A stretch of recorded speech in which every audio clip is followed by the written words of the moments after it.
कि ये सब आयोजन हमको करने नहीं पड़े। ऐसा एक समाज में जागरण, समाज में परिवर्तन लाने का प्रयत्न हम सबको ही करना पड़ेगा। हिंदू परिषद सम्मेलन ओशियन और कुल मिलाकर के इस प्रकार के हिंदू सम्मेलनों के माध्यम से, जैसे आज हम सब इतनी बड़ी संख्या में यहाँ पर हिंदू समाज के सभी लोग, मातृशक्ति, पुरुष वर्ग, ऐसे हम सब लोग यहाँ पर एकत्र आए हैं, तो ये एक बहुत ही स्वर्णिम अवसर है ओशिया के इतिहास का कि हम सब अपने इस कस्बे के और आसपास के गांव के सब लोग इतनी बड़ी संख्या में यहाँ पर एकत्र आए हैं। और निश्चित रूप से हमारे हिंदू समाज का, हम सबका एक आत्मविश्वास इसके कारण से ये जगता है। और इस प्रकार के ये जो सम्मेलन होते हैं, या आज का भी ये जो सम्मेलन है, किसी एक संस्था का नहीं है, किसी एक संगठन का नहीं है, तो सकल हिंदू समाज, संपूर्ण हिंदू समाज का ये हिंदू महोत्सव है, ये हिंदू सम्मेलन है। और इस प्रकार के सम्मेलनों के माध्यम से आज हम सबको इतने संतों का सानिध्य प्राप्त हो रहा है, तो हमारा हिंदू धर्म, हिंदू संस्कृति, हमारे जीवन मूल्य, हमारी परंपराएं, तो इन सब बातों का स्मरण इस प्रकार के सम्मेलनों के माध्यम से, पूज्य संतों के माध्यम से हम सब लोग मिलकर के स्मरण करते हैं। और अवसर है राष्ट्रीय स्वयंसेवक संघ का शताब्दी वर्ष। आरएसएस राष्ट्रीय स्वयंसेवक संघ 1925 से प्रारंभ हुआ, 2025-26 आ गया, 100 वर्षों की संघ की यात्रा होगी। कुल मिलाकर के जिस हिंदुत्व के कारण से संपूर्ण दुनिया भर में भारत की पहचान है, आध्यात्म आधारित हमारा हिंदुत्व, हिंदू जीवन दृष्टि, ये संपूर्ण दुनिया भर में भारत की पहचान है इस हिंदुत्व के भाव के कारण से। यह हिंदुत्व का भाव समाज के प्रत्येक व्यक्ति में जगाने का प्रयत्न और संपूर्ण समाज को एक सूत्र में बांधना, और इस संघ के माध्यम से संपूर्ण हिंदू समाज को निर्दोष और गुणवान समाज खड़ा करना, भारत को वैभव संपन्न बनाना, ऐसा एक बड़ा उदात्त लक्ष्य सामने रख करके 1925 से संघ की यात्रा इस देश में नागपुर से आरंभ होती है। और इसको प्रारंभ करने वाले संस्थापक, उनका मंच पर चित्र लगा हुआ है मेरे दाहिनी ओर, परम पूज्य डॉक्टर केशव बलिराम हेडगेवार जन्मजात देशभक्त थे। बाल्यकाल से उनके मन में और देशभक्ति की भावना की कूट कूट कर भरी हुई थी।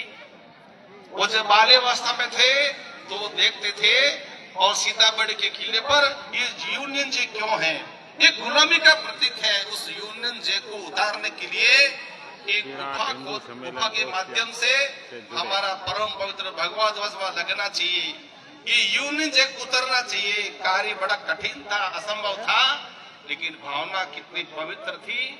ऐसी उनकी जीवन की छोटी छोटी बहुत सारी घटनाएं, प्रसंग हैं, उसे ध्यान में आता है। वो जन्मजात देशभक्त थे। आगे पढ़ने के लिए बंगाल गए, क्योंकि बंगाल उसमें क्रांतिकारी गतिविधियों का केंद्र था, और वहां चिकित्सा की पढ़ाई करते हुए भी, और वहां एक क्रांतिकारी दल में सक्रिय होकर के एक क्रांतिकारी के नाते जितने काम करने चाहिए वो सब काम उन्होंने किए। और कुल मिलाकर ये सब करते करते उनको लगा कि हिंदू समाज का जो मूल रोग है उसको पहचान करके कुछ करना चाहिए।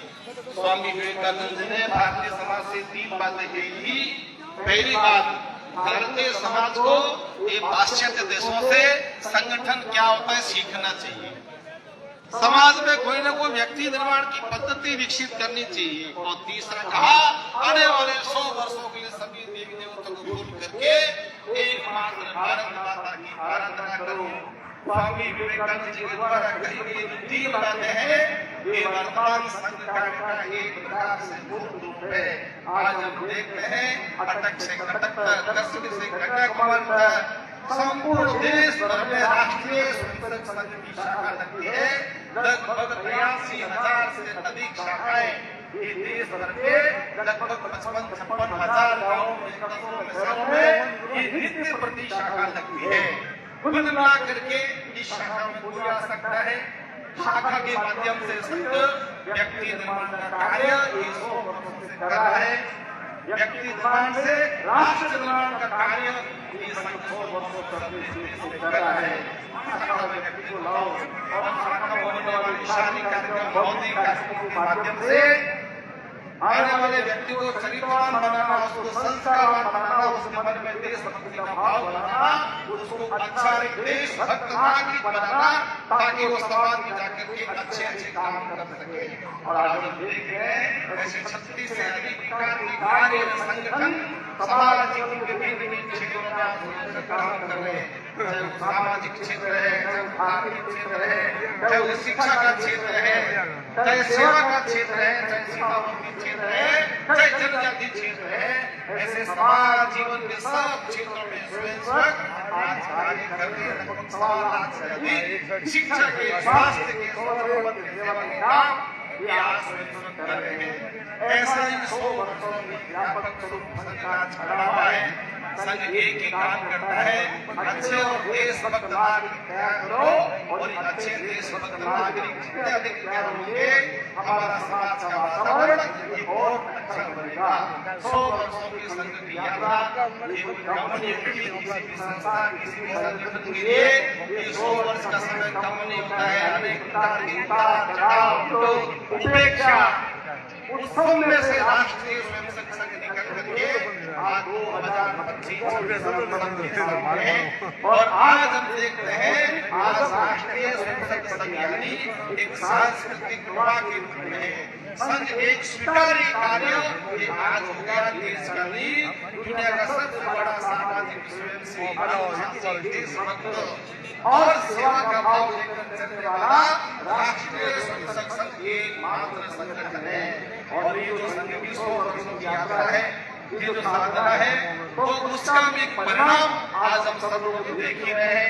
संघों का आशीर्वाद, संपूर्ण समाज का सहयोग और संघ की 100 वर्षों की साधना मिलाकर आज हम जब देखते हैं तो 1947 का भारत और आज 2026 का भारत देख रहे हैं, एक अंतर दिखाई देगा कि गुलामी की मानसिकता से मुक्त और आत्मविश्वास से युक्त एक लंबी उड़ान भरने के लिए आज हमारा भारत देश विश्व की अग्रिम पंक्ति के अंदर खड़ा है।